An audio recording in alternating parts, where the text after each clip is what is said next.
রব্বুল আলামিন বলেন, কুল ইন্নামা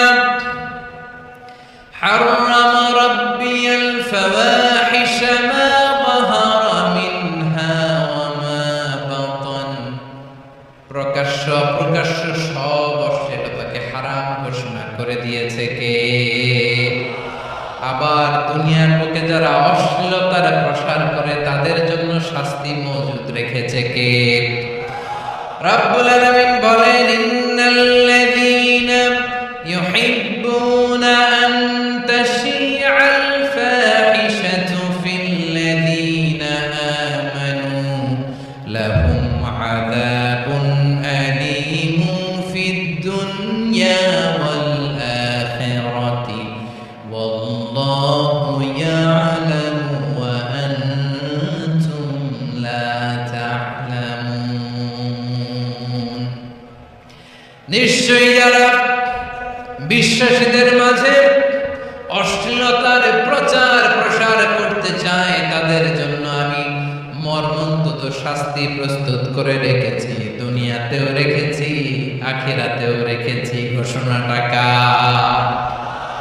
যারাই নাটকের নামে, সিনেমার নামে, রূপালী জগতের নামে, মুভির নামে, ওটিটি প্ল্যাটফর্মের নামে আমার সমাজে অশ্লীলতা ছড়াতে চায় তাদের জন্য কঠিন মর্মন্তুদ শাস্তি মজুদ রেখে দিয়েছে কে? ও আমার বোনেরা, এখনো আপনি জাগবেন না?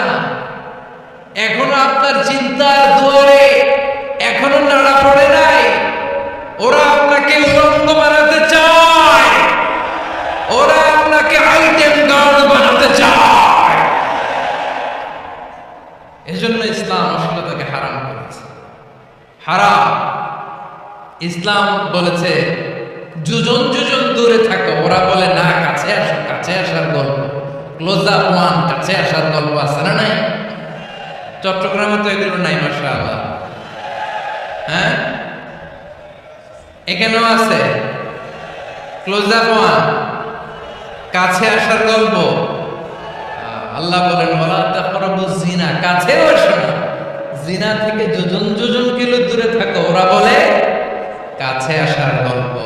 আমার বীর চট্টলার ভাইরা, কাছে আসতে হলে আমরা কোরআনের কাছে আসবো, কাছে আসতে হলে নবীর কাছে আসবো, কাছে আসার গল্প হবে আমার রবের কাছে আসার গল্প। চিল্লায় বলো ঠিক কিনা?